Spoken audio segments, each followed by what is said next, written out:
আসলে ডুয়াল ক্লাচের আছে দুইটা জিনিস, একটা হচ্ছে ক্লাচ আর একটা হচ্ছে বিয়ারিং।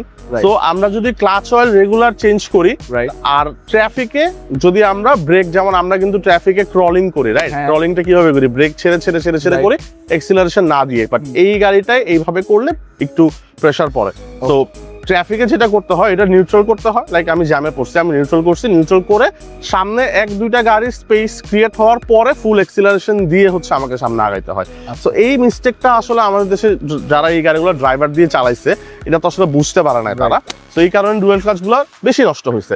তো বেশি নষ্ট হওয়ার কারণে মেকানিকরাও কিন্তু একটা টাইম একটা সিন্ডিকেট করে রাখছে। তো এই ডুয়াল ক্লাচ মানেই 1 লাখ টাকা, ডুয়াল ক্লাচ মানেই কিন্তু 1 লাখ টাকার মতো খরচ চলে আসতো। বাট এই জিনিস আসলে আমি কেনার আগে ট্র্যাক করছি যে আসলে পার্টস গুলো কি লাগে।